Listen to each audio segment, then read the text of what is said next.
ಚಿಕ್ಕಬಳ್ಳಾಪುರ ಲೋಕಸಭಾ ಕ್ಷೇತ್ರದ ಕಾಂಗ್ರೆಸ್ ಅಭ್ಯರ್ಥಿಯಾಗಿರುವ ಎಂಎಸ್ ರಕ್ಷಾರಾಮಯ್ಯ ಅವರು ಘೋಷಣೆಯಾದ ಹಿನ್ನೆಲೆಯಲ್ಲಿ ಶನಿವಾರ ಲೀಡರ್ಸ್ ರನ್ ಆರಂಭಿಸಿರುವ ರಕ್ಷಾ ಇಂದು ಎಐಸಿಸಿ ಅಧ್ಯಕ್ಷ ಮಲ್ಲಿಕಾರ್ಜುನ ಖರ್ಗೆ, ಮುಖ್ಯಮಂತ್ರಿ ಸಿದ್ದರಾಮಯ್ಯ, ಉಪಮುಖ್ಯಮಂತ್ರಿ ಡಿಕೆ ಶಿವಕುಮಾರ್, ಮಾಜಿ ಸಂಸದ ವೀರಪ್ಪ ಮೊಯ್ಲಿ ಅವರನ್ನ ಭೇಟಿ ಮಾಡಿ ಆಶೀರ್ವಾದ ಪಡೆದರು.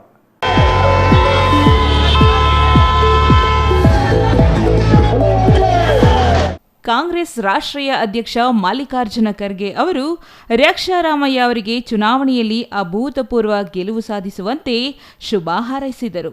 ಕೆಪಿಸಿಸಿ ಅಧ್ಯಕ್ಷರೂ ಆಗಿರುವ ಡಿಕೆ ಶಿವಕುಮಾರ್ ರಕ್ಷಾರಾಮಯ್ಯ ಅವರಿಗೆ ಬಿ ಫಾರಂ ವಿತರಿಸಿ ಜಯಶಾಲಿಯಾಗುವಂತೆ ಶುಭ ಕೋರಿದರು. ವಿಧಾನ ಪರಿಷತ್ ಸದಸ್ಯ ಎಂಆರ್ ಸೀತಾರಾಮ್ ಅವರ ಜೊತೆ ಎಲ್ಲ ನಾಯಕರನ್ನು ಭೇಟಿ ಮಾಡಿ ಚುನಾವಣಾ ಕಾರ್ಯತಂತ್ರ ಕುರಿತು ರಕ್ಷಾರಾಮಯ್ಯ ಚರ್ಚಿಸಿದರು. ನಂತರ ಮಾತನಾಡಿದ ರಕ್ಷಾ, ಸಾಮೂಹಿಕ ನಾಯಕತ್ವದಡಿ ಚುನಾವಣೆ ಎದುರಿಸುತ್ತಿದ್ದು ಎಲ್ಲರನ್ನೂ ವಿಶ್ವಾಸಕ್ಕೆ ಪಡೆದು ಮುನ್ನಡೆಯುತ್ತೇನೆ. ಶಾಸಕರಾದ ಸುಬ್ಬಾರೆಡ್ಡಿ ಅವರು ಟಿಕೆಟ್ ಘೋಷಣೆಯಾದ ನಂತರ ಪಕ್ಷದ ಪರ ಪ್ರಚಾರದಲ್ಲಿ ನಿರತರಾಗಿದ್ದು ಎಲ್ಲಿಯೂ ಅಸಮಾಧಾನವಿಲ್ಲ. ಅಸಮಾಧಾನದ ಪ್ರಶ್ನೆ ಉದ್ಭವವಾಗುವುದಿಲ್ಲ.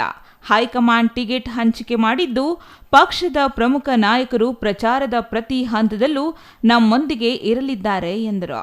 ಪ್ರತಿಸ್ಪರ್ಧಿ ಅಭ್ಯರ್ಥಿ ಡಾಕ್ಟರ್ ಕೆ ಸುಧಾಕರ್ ಅವರ ವಿರುದ್ಧ ಹೋರಾಟ ಅತ್ಯಂತ ರಚನಾತ್ಮಕವಾಗಿರುತ್ತದೆ. ನಮ್ಮ ಒಳ್ಳೆಯತನ, ನಮ್ಮ ಕೆಲಸಗಳು, ನಮ್ಮ ಗುರಿ, ಪಕ್ಷದ ಸಿದ್ಧಾಂತ ಮುಂದಿಟ್ಟುಕೊಂಡು ಪ್ರಚಾರ ಮಾಡುತ್ತೇವೆ. ಕಾಂಗ್ರೆಸ್ ಪಕ್ಷ ಈ ಬಾರಿ ಯುವ ಸಮೂಹಕ್ಕೆ ಹೆಚ್ಚಿನ ಆದ್ಯತೆ ನೀಡಿದ್ದು ಇದು ತಮಗೆ ಸಂತಸ ತಂದಿದೆ. ಯುವ ಜನಾಂಗ ಈ ಬಾರಿ ಕಾಂಗ್ರೆಸ್ ಪಕ್ಷವನ್ನು ಕೈಹಿಡಿಯಲಿದ್ದಾರೆ ಎಂದು ವಿಶ್ವಾಸ ವ್ಯಕ್ತಪಡಿಸಿದರು. ಲೋಕಸಭಾ ಕ್ಷೇತ್ರದ ಚುನಾವಣೆಗೆ 29 ದಿನ ಮಾತ್ರ ಬಾಕಿ ಉಳಿದಿದೆ. ಪ್ರತಿಯೊಂದು ಗಂಟೆಗೂ ಕಾರ್ಯಕ್ರಮಗಳನ್ನು ಹಮ್ಮಿಕೊಂಡು ಚುನಾವಣೆ ಎದುರಿಸುತ್ತೇವೆ. ಯುವ ಸಮುದಾಯ, ಮಹಿಳೆಯರು ಒಳಗೊಂಡಂತೆ ಎಲ್ಲ ವರ್ಗದ ಜನರ ಜೊತೆಗೂಡಿ ಪ್ರಚಾರ ಹಮ್ಮಿಕೊಳ್ಳಲಾಗುವುದು.